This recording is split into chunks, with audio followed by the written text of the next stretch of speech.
I repaired the tap on the yacht, and my son-in-law contemptuously said, "Plumbers have no place here." He mocked me, considering me a pathetic pensioner on a rented boat, trying to look rich. Then I looked him in the eye and said, "This is my yacht." Their reaction was priceless. You won't believe what I did next. Before we continue, please subscribe to the channel and let us know where you are listening in the comments. The brass fittings caught the afternoon sun like scattered coins across the yacht's pristine deck. I stood near the railing of the Serenity, hands clasped behind my back, watching my family approach the gangway. The Newport Marina stretched out before us, a forest of masts swaying gently in the May breeze. My heart hammered against my ribs. 2 months of planning had led to this moment. Derek stepped aboard first, his designer loafers clicking against the teak deck. His eyes swept across the yacht's length, taking in the polished chrome, the leather seating arranged beneath the canopy, the sophisticated navigation equipment gleaming in the pilot house.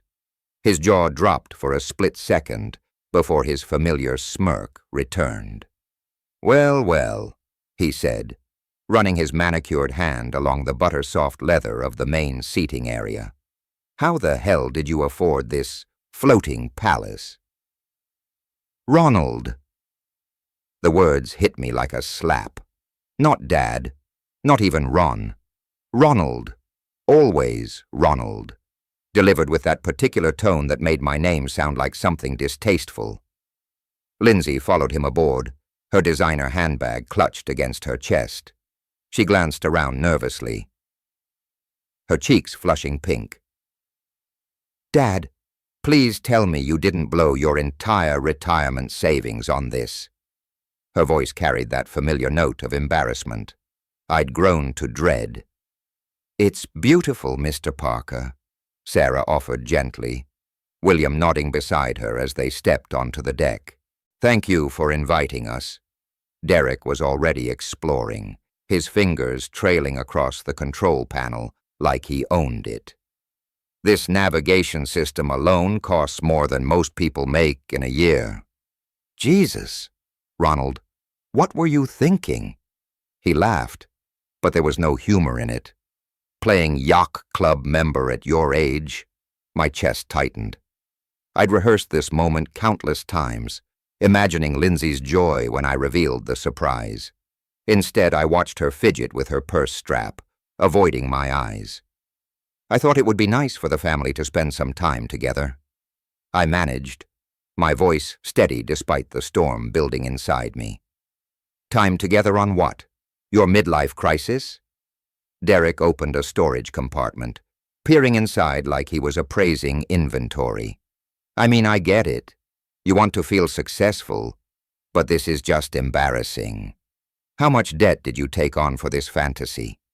Lindsay touched his arm lightly. "Derek, maybe." "No, honey. This is concerning." He turned to face me fully, his arms crossed. "Your father's clearly made some questionable financial decisions. We should probably have a family meeting about managing his assets before he loses everything." The words hung in the salt air like poison. Managing his assets as if I were some doddering fool who'd stumbled into a yacht dealership with a credit card. The rental company assured me everything was in order, I said carefully, keeping my voice level. The lie tasted bitter, but it was necessary for now. "Rental?" Derek's eyebrows shot up. "Well, that's slightly less insane, though still pretty ridiculous for someone living on Social Security." My hands clenched behind my back. Social Security. I'd built 3 companies from nothing, sold them for figures he couldn't comprehend, invested wisely for decades. But I wore khakis and polo shirts, drove a modest sedan, lived in my same small house. To Derek, that made me poor. "Why don't you all explore below deck?" I suggested, needing space to breathe. "I'll prepare some refreshments." "Come on, babe," Derek said to Lindsay, already heading toward the cabin entrance. Let's see how much your dad spent on his little boat adventure." They disappeared below, Derek's voice echoing up through the hatch. "Look at this marble countertop. Unbelievable. Your dad's completely lost it." Lindsay's nervous laughter followed. William approached me quietly. "It really is magnificent, Ronald. The craftsmanship is exceptional." I nodded, grateful for his kindness, but barely hearing him.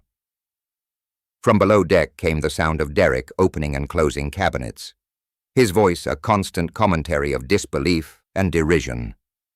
Each word felt like a needle under my skin.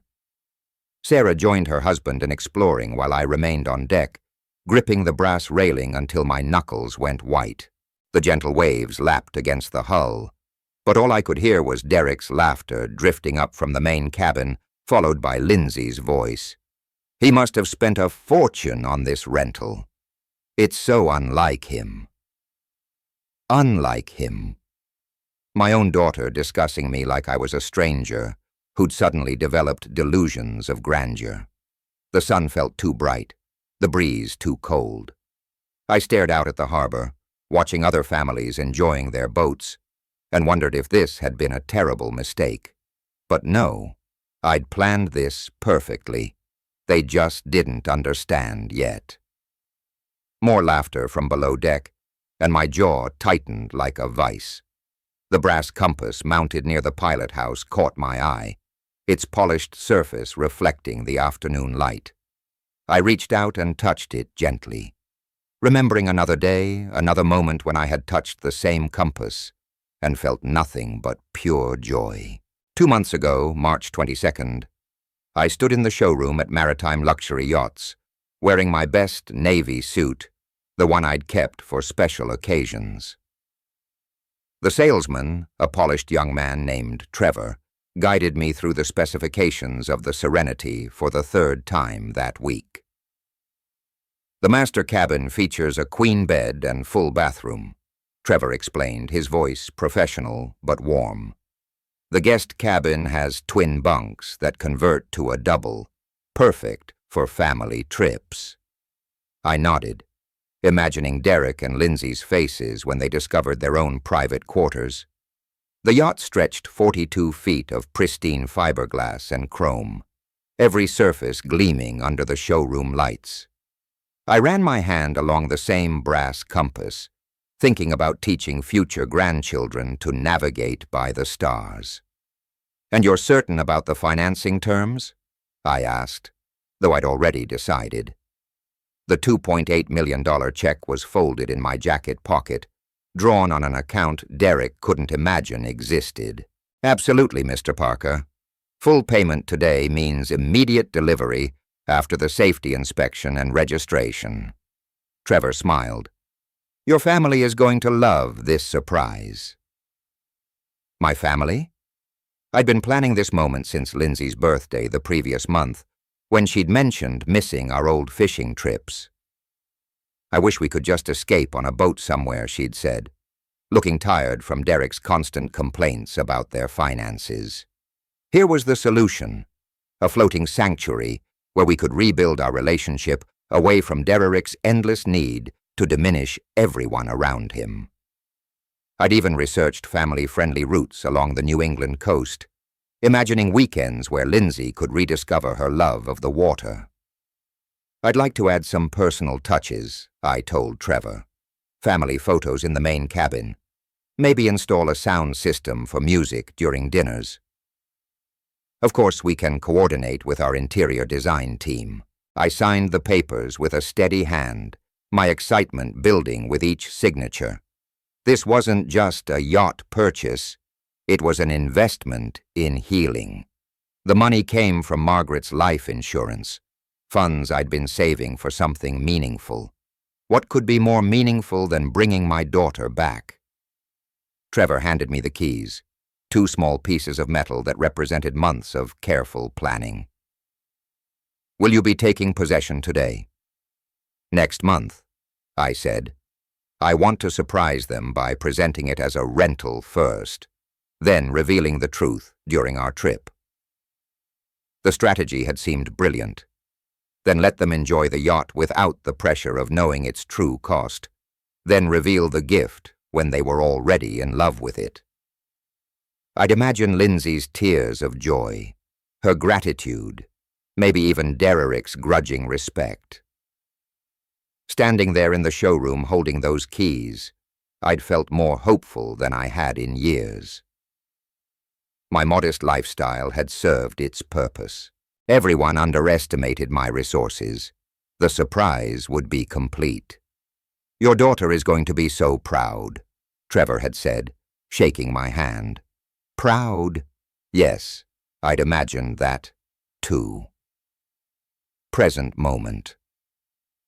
I opened my eyes, the memory dissolving like morning mist. The harbor stretched before me, unchanged, but everything felt different now. Below deck, I could still hear Derrick's voice, though the words were muffled by distance and deck planking. Footsteps approached on the teak deck behind me. I straightened my shoulders, feeling something shift inside my chest. The hope that had carried me through 2 months of planning was crystallizing into something harder, colder. The generous father who'd signed those papers in March was learning a valuable lesson about the nature of gratitude. I turned as my family emerged from below deck. Derrick's face flushed with what I now recognized as contemptuous amusement. The brass compass caught the light again, but this time it reminded me of something else entirely. Navigation required knowing exactly where you stood before plotting your course. "Ronald, this is absolutely magnificent."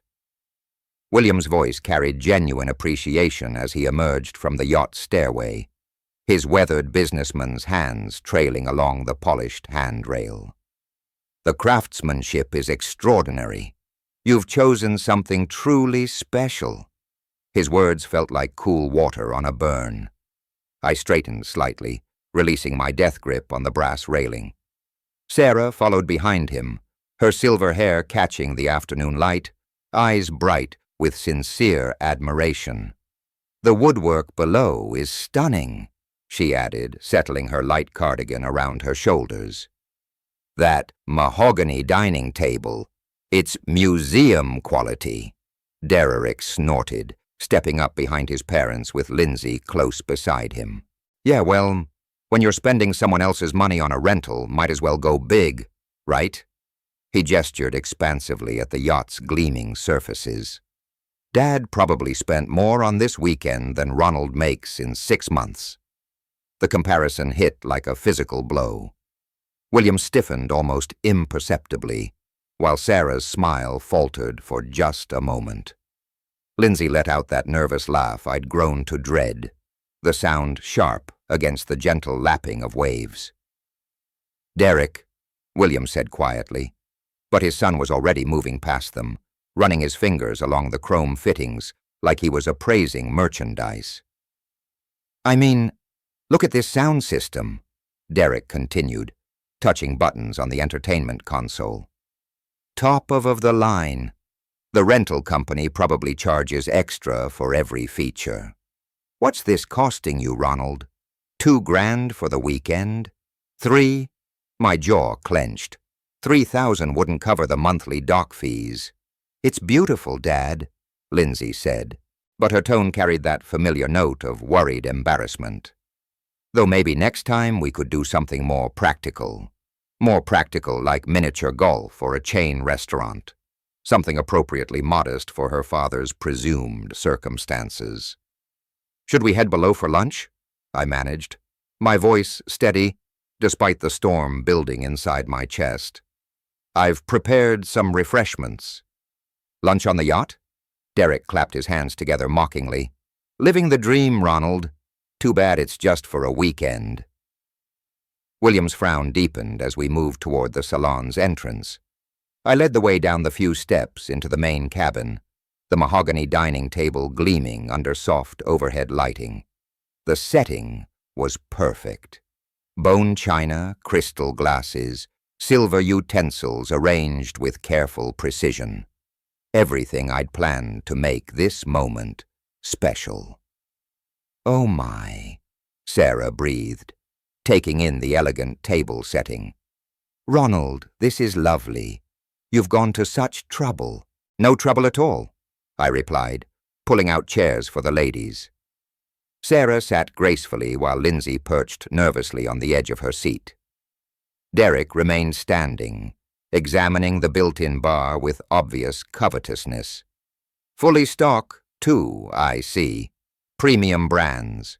He lifted a bottle of aged scotch, checking the label. This bottle alone probably costs more than most people's car payments.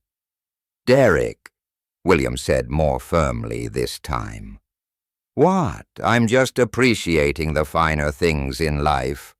Derek's grin was sharp-edged. Not everyone gets to play millionaire for a weekend. The words hung in the air like smoke. Sarah busied herself with her napkin while William studied his son with growing disapproval. Lindsay's face flushed pink, caught between defending her husband and apologizing for him. I served the meal mechanically. Grilled salmon, roasted vegetables, a crisp white wine that cost more than Derek imagined. Each plate placed with careful precision, while my mind churned with memories of the Yacht showroom, of Trevor's encouraging words, of my naive hope that this gift would bridge the growing chasm between my daughter and me. This is delicious, William offered, clearly trying to restore some civility to the gathering. Dad always was a good cook, Lindsay said softly. Yeah, well, when you have all day and nothing else to do. Derek's voice trailed off meaningfully as he cut his salmon. Retirement must be nice. No responsibilities, no pressure to provide for anyone. The fork trembled slightly in my hand. No pressure to provide.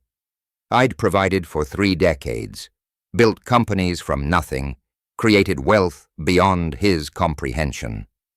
Now I was offering my greatest treasure, this floating sanctuary purchased with my beloved Margaret's memory, and receiving nothing but contempt in return.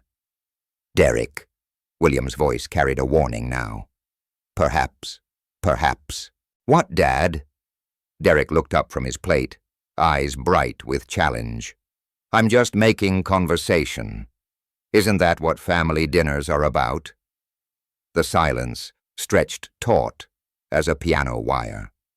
Sarah reached for her wine glass with slightly shaking fingers. Lindsay stared at her food like it might provide escape. William's jaw worked silently, a father watching his son reveal himself as someone he didn't recognize. And I sat at the head of my $2.8 million table, serving my ungrateful family a meal they'd never appreciate. Feeling something cold and calculating crystallize in my chest, where warmth used to live, Derek raised his glass in a mock toast. To family adventures we can't afford. The clink of Derek's glass against the table marked the end of civilized pretense. William sat down his fork with deliberate precision, the sound sharp in the sudden quiet. Sarah's hand trembled as she reached for her water glass. That's enough. My voice cut through the tension like a blade through silk. You will stop this behavior immediately. Derek's eyebrows shot up in theatrical surprise. Behavior? I'm just being honest about the situation. Someone in this family should acknowledge reality. The reality, I said, each word measured and controlled, is that you're a guest on this yacht. You will show appropriate respect, or you will leave. Lindsay's intake of breath was audible. She'd never heard me speak to Derek with such firmness. Neither had Derek, judging by the way his smirk faltered for a fraction of a second before returning full force. Guest? Derek laughed, but it sounded forced now. Come on, Ronald. We're family. I can't express concern about your financial decisions. Your concern, I replied, setting my own utensils down with careful precision. Sounds remarkably like mockery. William cleared his throat uncomfortably. Son, perhaps we should. Perhaps we should what? Derrick's voice rose slightly, his composure cracking. Pretend Ronald isn't making questionable choices. Pretend this yacht rental isn't way beyond his means. He gestured around the elegant cabin. Look at this place. The rental fees alone could probably fund his groceries for months. The calculation in his eyes was naked now, measuring cost against my perceived worth, finding me desperately wanting. He leaned back in his chair, arms crossed, the picture of smug superiority. I built a successful IT consulting firm from nothing. He continued, his voice gaining confidence. I understand money, understand value, and this. He waved dismissively at the crystal in China. This is someone trying to play in a league where he doesn't belong. Sarah's face had gone pale. William's knuckles were white where he gripped his napkin. Even they could see their son had crossed a line that couldn't be uncrossed. But Lindsay, my own daughter, nodded slightly, a tiny motion barely perceptible. But I caught it. She agreed with him. After everything I'd sacrificed, everything I'd given, she saw me through his eyes, a pathetic old man pretending to wealth he didn't possess. The betrayal hit harder than any of Derrick's insults. I think, I said, my voice deadly quiet. You should excuse yourself from this table. Derrick's laugh was sharp as breaking glass. Excuse myself from a rented yacht? He stood abruptly, his chair scraping against the floor. Maybe I will. Suddenly the air feels a bit stifling in here. He moved toward the stairs leading to the deck, pausing at the threshold. Don't worry about cleaning up, Ronald. I'm sure the rental company has people for that. Wouldn't want you to strain yourself. His footsteps echoed on the deck above us, deliberately heavy, claiming space that wasn't his to claim. The salon fell silent, except for the gentle creaking of the yacht against its moorings. William spoke first, his voice thick with embarrassment. Ronald, I apologize. That was completely unacceptable. Inexcusable, Sarah added, her eyes bright with unshed tears. I don't know what's gotten into him. Lindsay said nothing, staring at her untouched salmon like it held the secrets of the universe. When she finally looked up, her eyes were defensive. He's just protective of family finances, she said quietly. We've been talking about buying a house and money is tight and seeing this. She gestured helplessly around the cabin. It's hard to understand the priorities. The priorities. My priority had been creating a memory, a gift, a bridge back to the daughter I was losing. Her priority was maintaining her husband's comfortable illusions about his superiority. I stood slowly, gathering plates with steady hands, despite the earthquake happening inside my chest. Of course, I understand completely, but I understood more than she realized.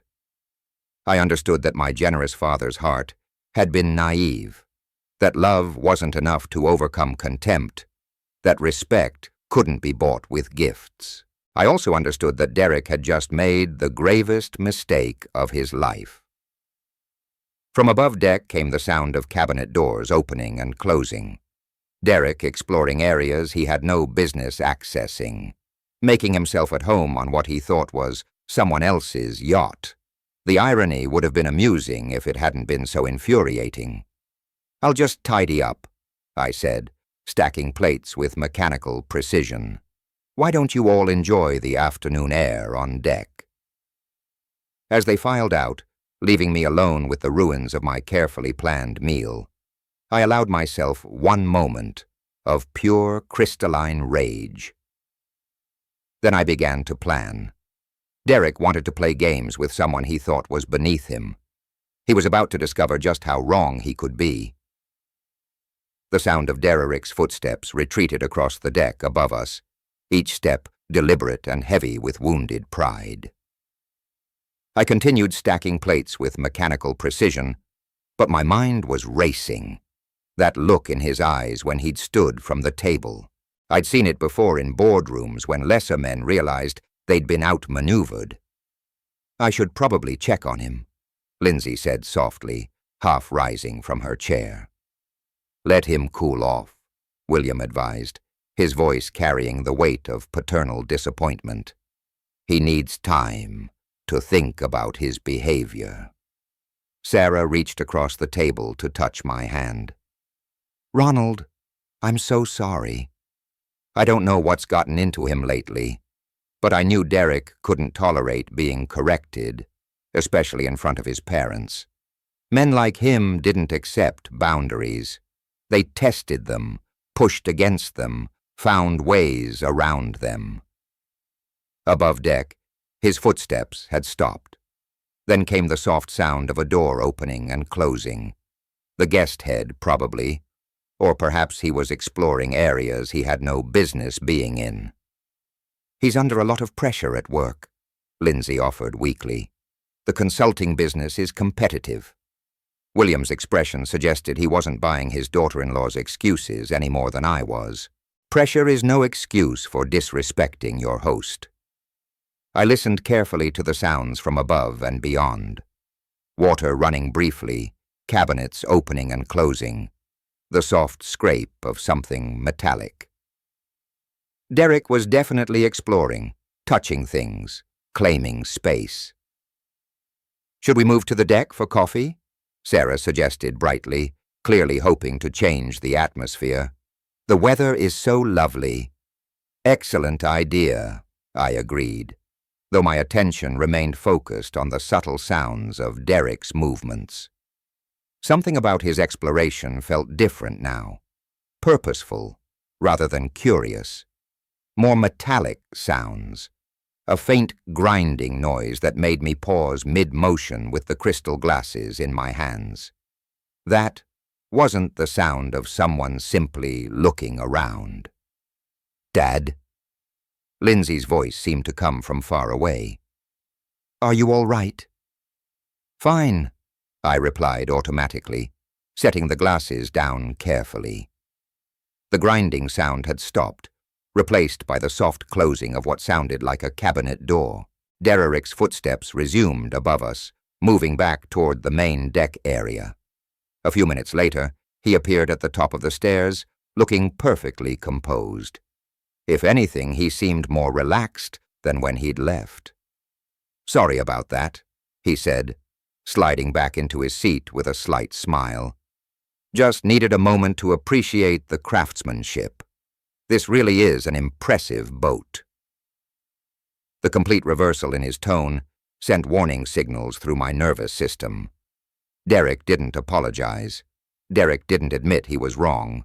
And Derek certainly didn't compliment things he'd been mocking minutes earlier. "Feeling better?" William asked cautiously. "Much?"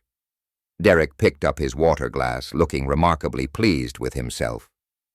"Actually, I was thinking maybe I should help with the cleanup. It's the least I can do after." "Well, you know." Lindsay's face brightened immediately. "That's sweet of you, honey." But I was studying Derek's expression, noting the way his eyes avoided mine, the slight upturn at the corner of his mouth that suggested private satisfaction rather than genuine remorse. "I could wash up the dishes in the galley," he continued. "Get familiar with the boat systems. Might be helpful if we run into any problems." "Problems?" The word hung in the air like smoke from a distant fire. "That's very thoughtful," Sarah said warmly. "Very thoughtful indeed." Derek offering to help with household chores was about as likely as snow in August. But there he sat, the picture of reformed behavior practically radiating false humility. I stood slowly, every instinct screaming that something was wrong. "Why don't we all move to the deck first? The dishes can wait." "Oh, come on, Ronald." Derek's smile was bright as polished chrome. "Let me make up for being such an ass earlier. I insist." He was already moving toward the galley area, and I found myself following. drawn by a horrible certainty that I was about to discover exactly what those metallic sounds had been. "See?" Derek called cheerfully from the galley, his voice carrying that false brightness I was beginning to recognize as his tell. "Everything's perfectly—" "Oh," the word dropped like a stone into still water. "Oh, what?" Lindsay asked, moving to join him. I was already moving past her, something cold settling in my stomach like winter fog. Derek stood at the galley sink, his hand frozen on the faucet handle, water streaming from the tap in an uncontrolled torrent. "It seems to be stuck," he said, tugging at the handle with theatrical effort. "Won't turn off properly. Must be one of those quirky old boat problems."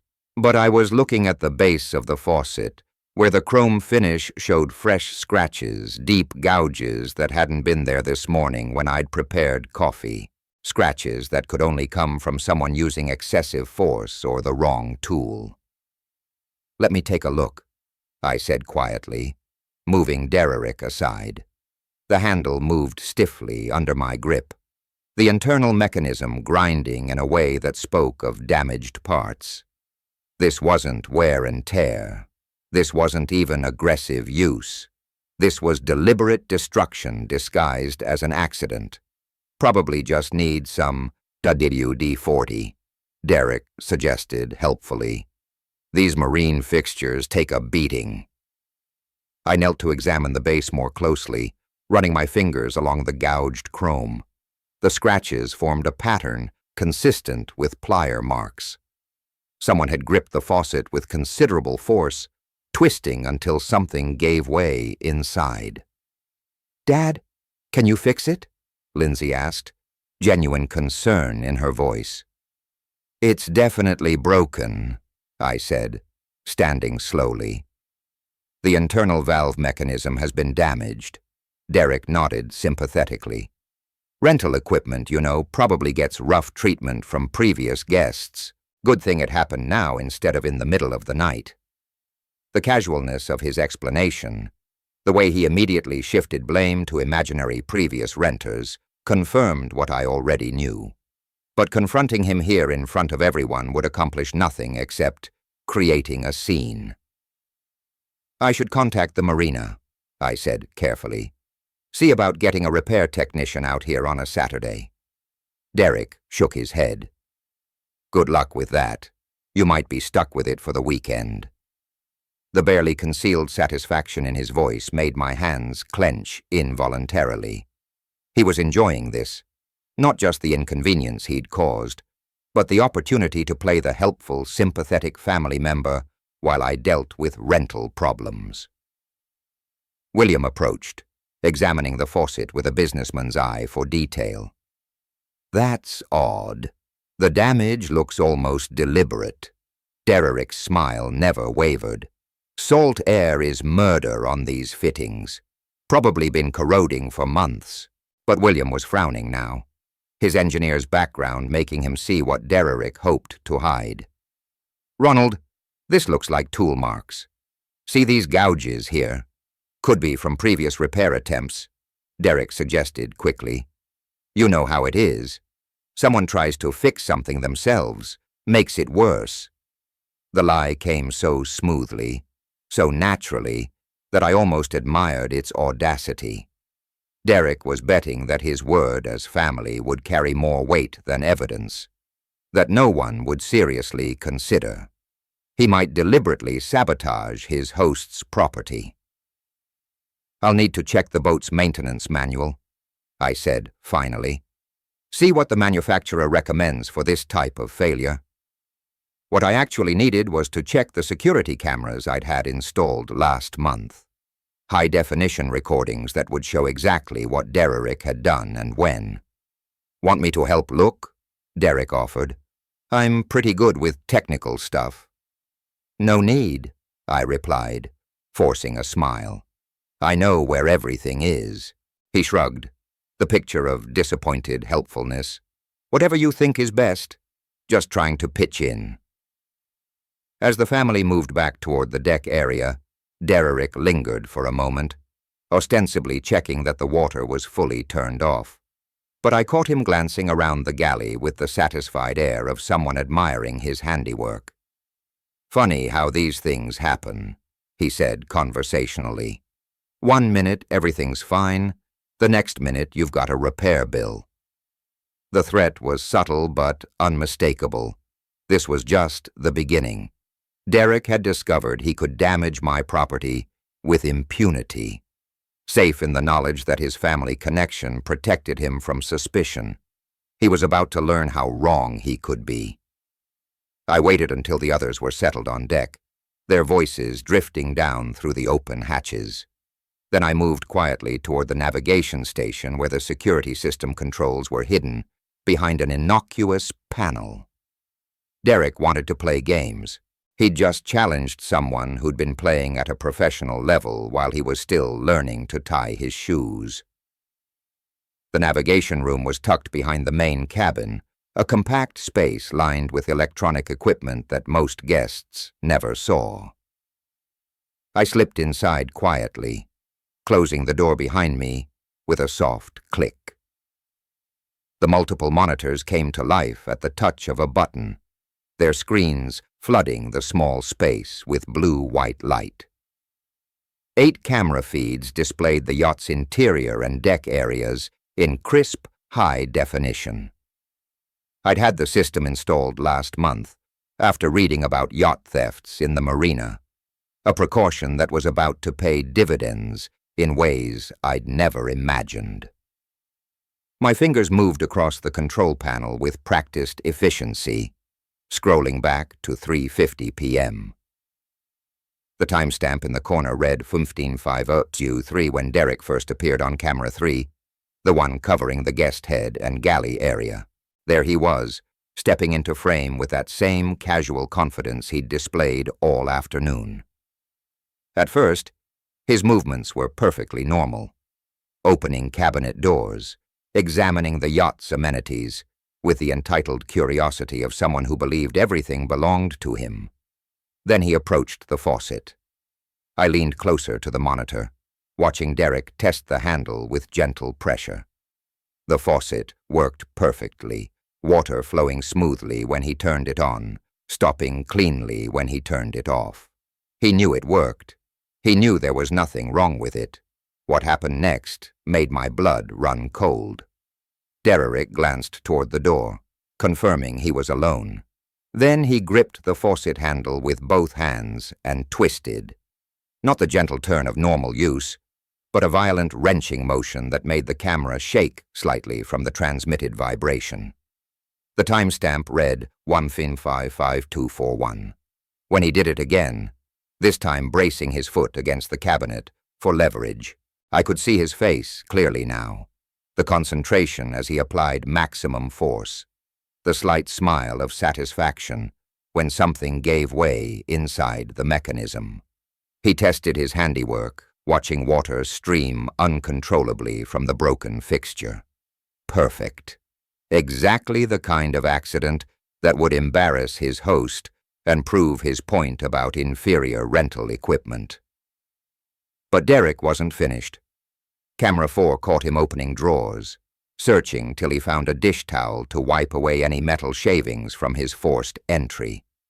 He even ran his finger along the base of the faucet, checking for evidence of his sabotage. The methodical cleanup told me everything I needed to know about Derrick's character.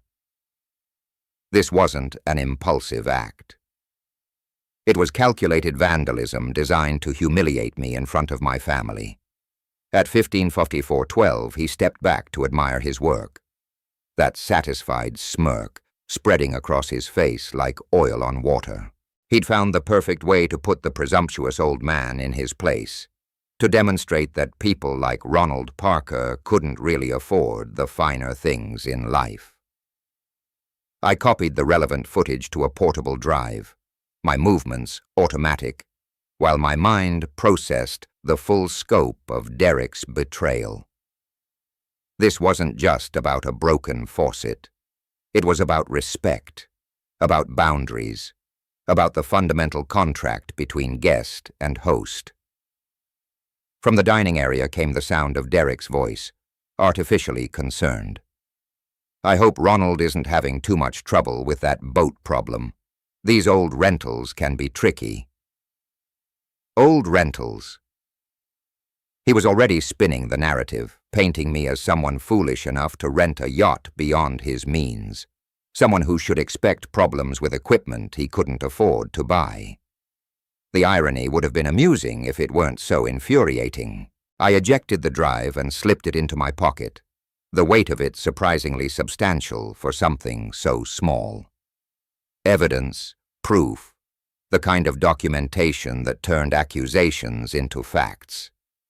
Derek's voice drifted down from above. Maybe I should go check on him, offer to help. The false concern in his tone made my jaw clinch. He wanted to help.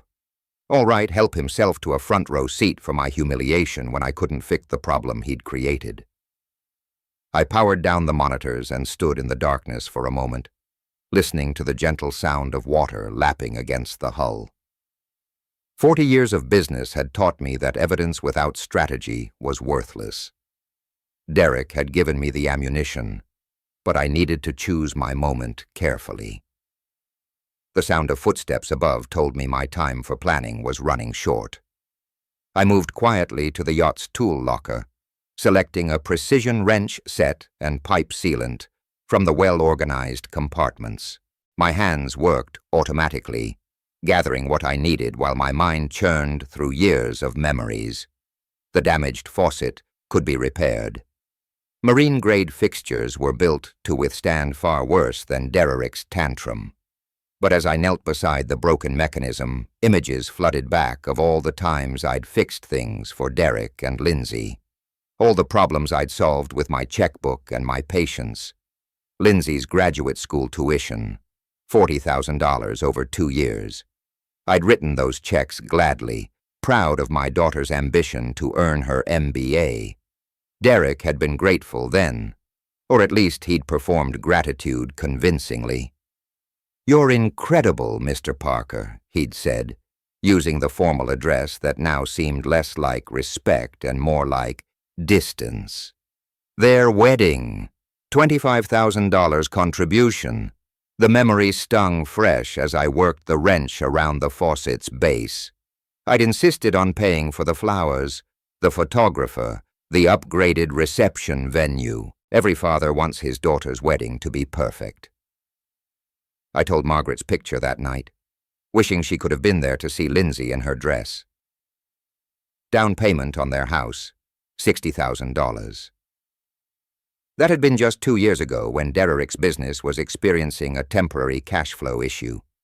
He'd sat in my modest kitchen, explaining how a larger down payment would secure better financing terms. His humility had seemed genuine, his gratitude effusive. "This means everything to us, Ronald.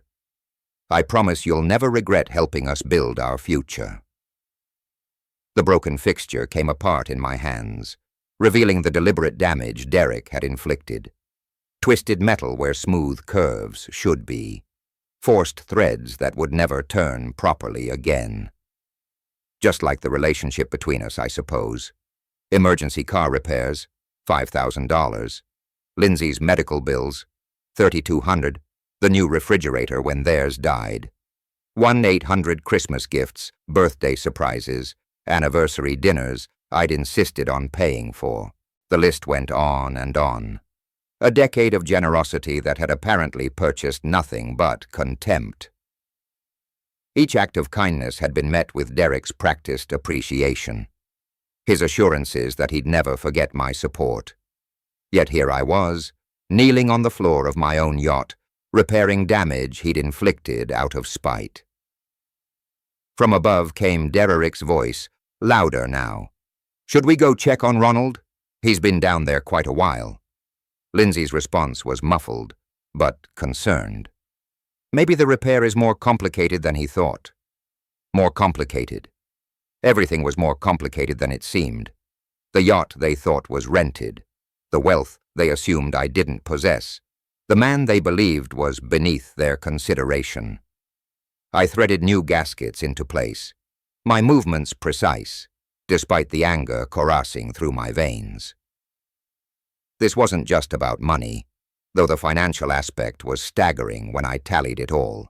Nearly $140,000 in direct assistance over the years, not counting the smaller gestures, the dinners, the gift.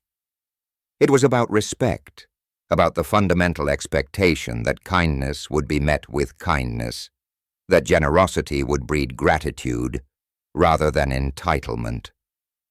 Derrick's footsteps approached the stairs. I'm going to see if he needs a hand. The faucet mechanism slid back into place with a satisfying click. Water flowed smoothly when I tested it. Better than before, actually. Sometimes damage forced you to rebuild stronger. Ronald. Derrick's voice carried that false note of helpful concern. Everything okay down there? I stood slowly, wiping my hands on a clean rag while calculating my next move. Derrick thought he'd won some small victory by breaking my property. He had no idea that he'd just triggered a war he was spectacularly unprepared to fight. The man approaching to offer his help had never built a business from nothing, had never negotiated million-dollar deals or outmaneuvered competitors who tried to destroy him, had never learned that in real conflict, the person who controls the information controls the outcome. Derrick was about to receive an education in exactly what kind of man he'd chosen to cross. There he is. Derrick's voice carried across the dining area with theatrical relief as I stepped up from the lower deck. We were starting to worry. How'd the repair go? He was leaning back in his chair, arms crossed in satisfaction, that same smug expression he'd worn when he first stepped aboard.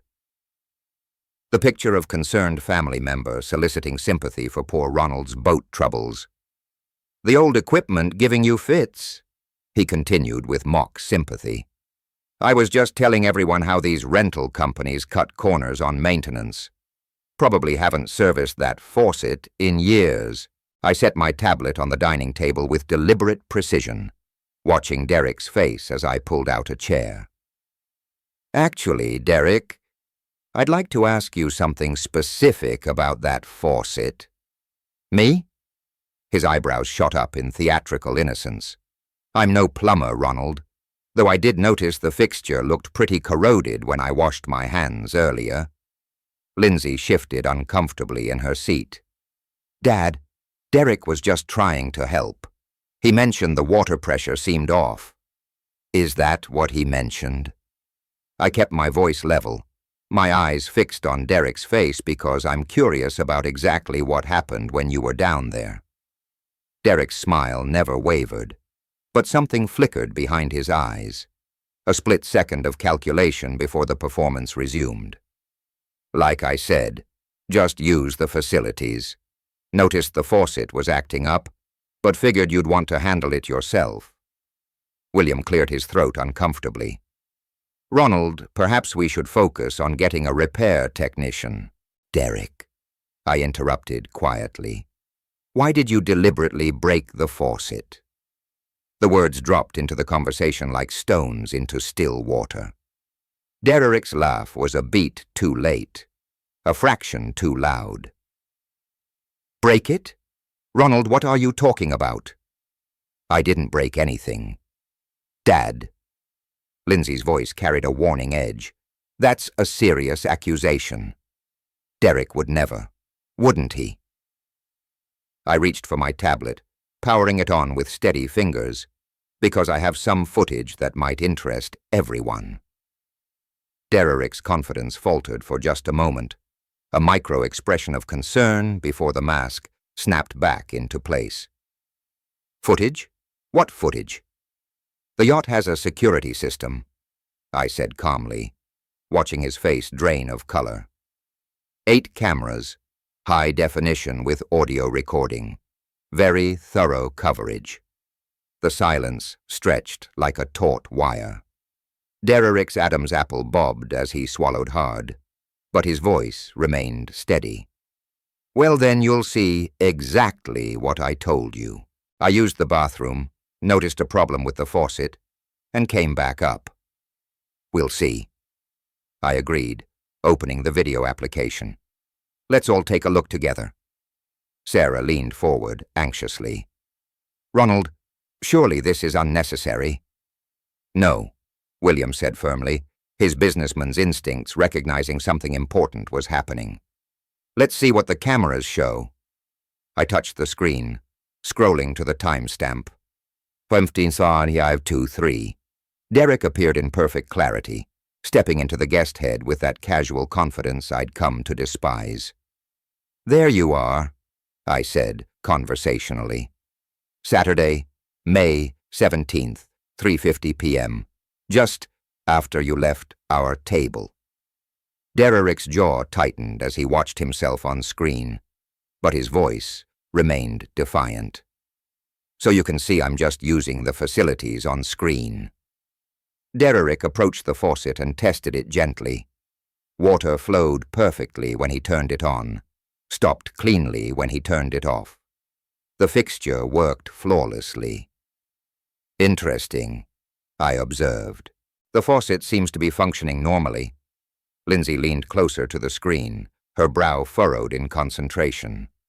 I don't understand what we're supposed to be seeing. Keep watching, I suggested, my finger hovering over the play button. The interesting part is coming up. Derek shifted in his seat, his earlier confidence cracking around the edges. This is ridiculous. You're making a mountain out of a molehill over a simple plumbing problem. But his eyes never left the screen, and I could see the exact moment he remembered what was about to happen, what the cameras had captured, what his arrogance had made him forget in his moment of vindictive satisfaction. The timestamp here shows 15:52, I continued, my voice perfectly calm. Watch carefully. The video played in crystal clear detail. 8 cameras worth of evidence about to destroy Derek's comfortable world of lies and assumptions. On the tablet screen, Derek glanced toward the door, confirming he was alone. Then his whole demeanor changed. Gone was any pretense of normal use. This was deliberate, calculated destruction. Oh my God, Sarah whispered as we watched Derek grip the faucet handle with both hands and wrench it violently to the side. The audio was crystal clear. The grinding of metal under excessive force, the sharp crack when something gave way inside the mechanism. Derek's satisfied grunt as he felt the fixture break beneath his hands. Derek! William's voice cracked like a whip. What the hell are you doing? On screen, Derek wasn't finished. He braced his foot against the cabinet for leverage, applying even more force until the internal valve mechanism snapped completely. Water began streaming uncontrollably from the broken fixture. Lindsay's hand flew to her mouth.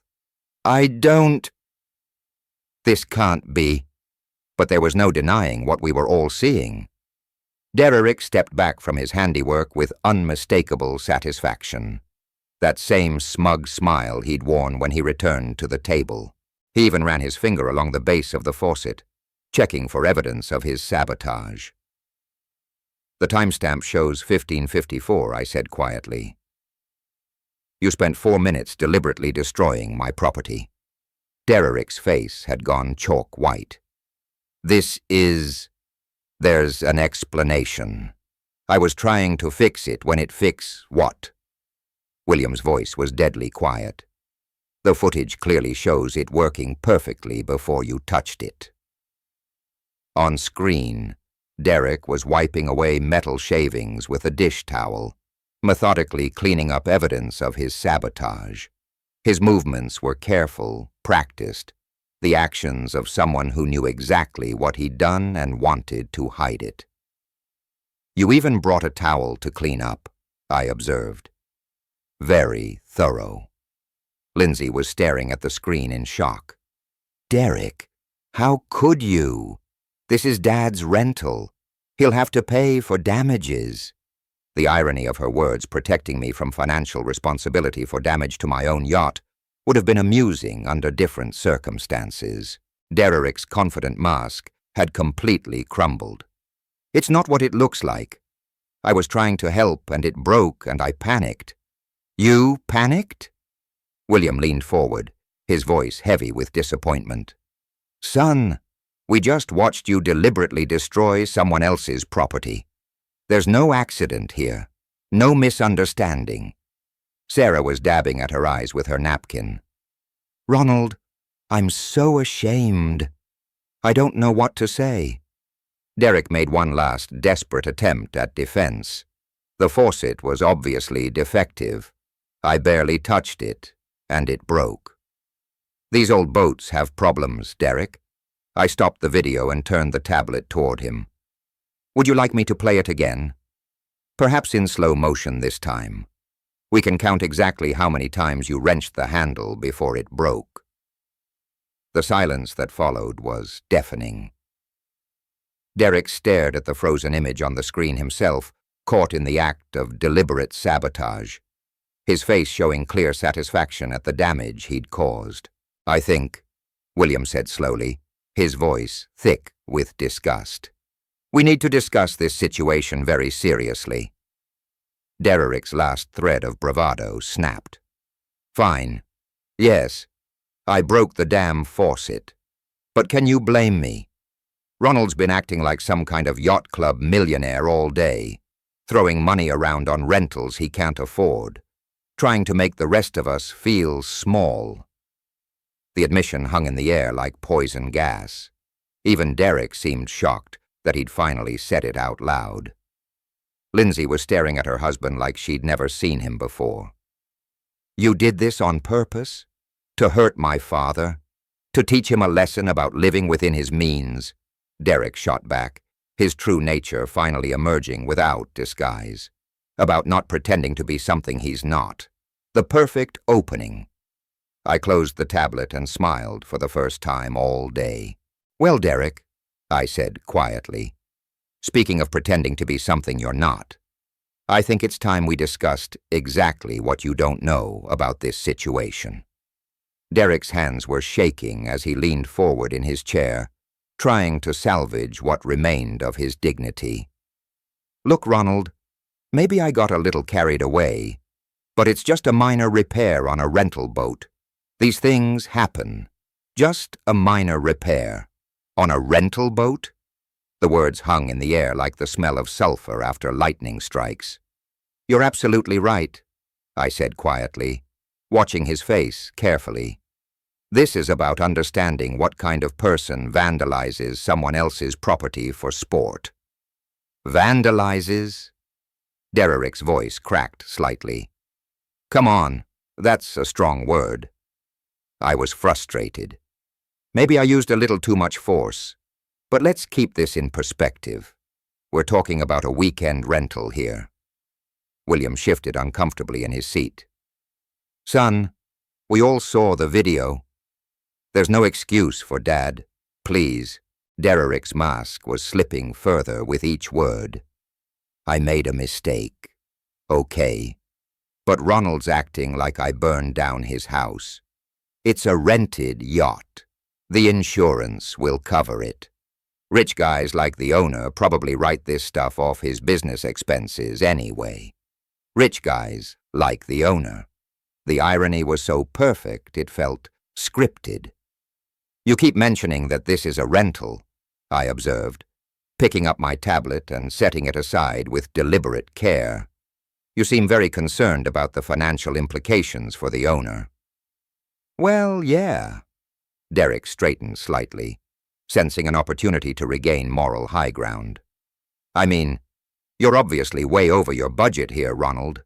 This whole yacht club fantasy, it's not sustainable. Someone like you trying to play millionaire for a weekend. It's just sad. Lindsay winced visibly. Derek, please don't.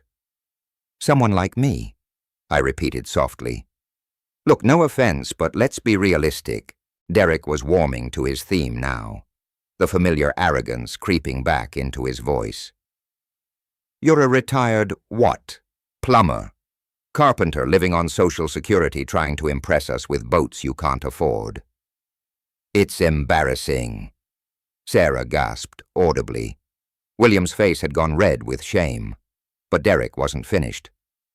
"Guys like you don't belong on yachts like this. You belong in fishing boats, maybe a pontoon if you save up." This, he gestured around the elegant cabin. "This is for people who actually earned it."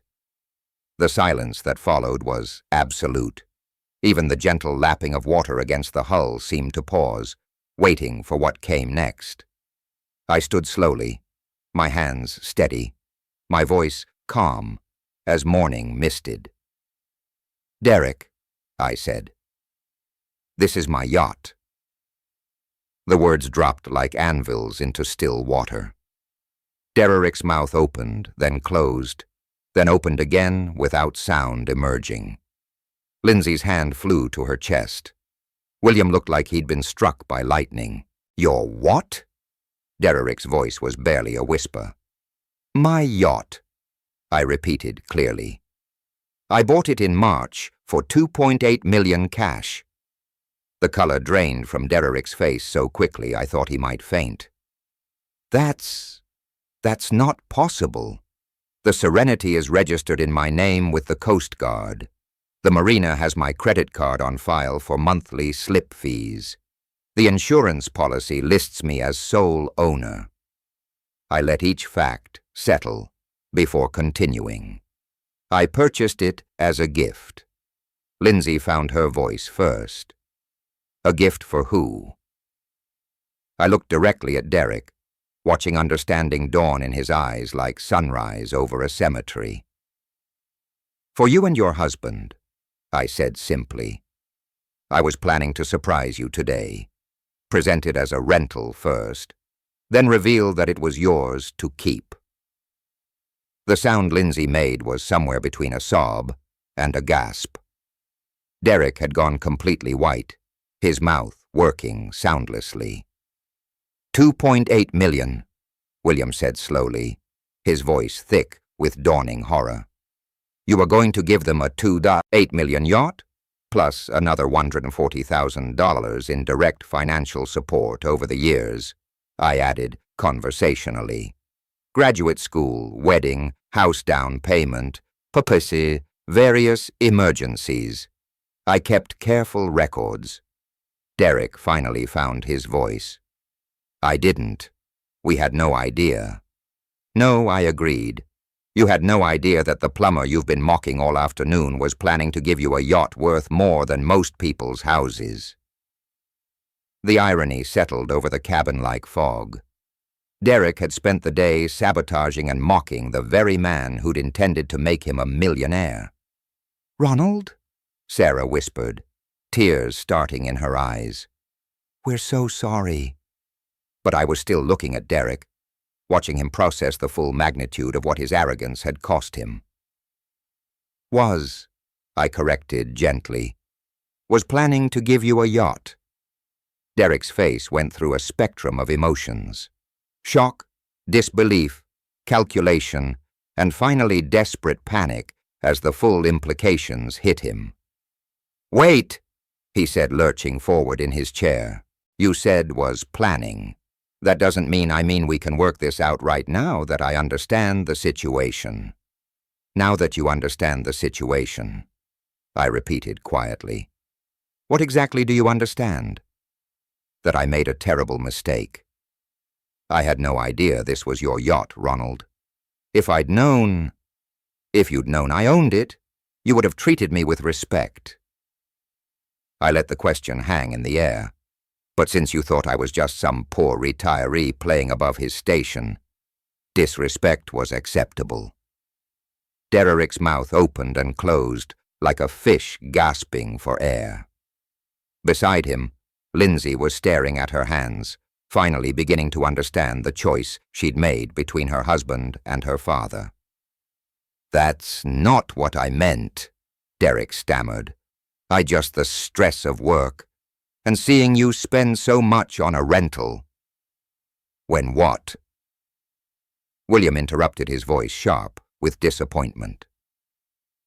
When you decided your father-in-law needed to be taught a lesson about his place. Sarah was dabbing her eyes with a tissue. Derek, how could you do this? Ronald has been nothing but generous to this family. I know that now. Derek's voice cracked with desperation. But we can fix this, right? I'll pay for the faucet repair. Hell, I'll pay for a complete renovation of the galley. We can put this behind us.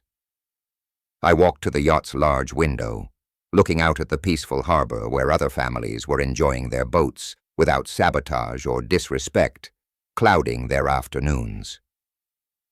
The faucet is already repaired, I said calmly. Took about 20 minutes. Marine fixtures are built tough. They have to be to withstand the kind of deliberate abuse you inflicted. Then what's the problem? Derek's voice carried a note of desperate hope. No harm, no foul, right? I turned back to face him.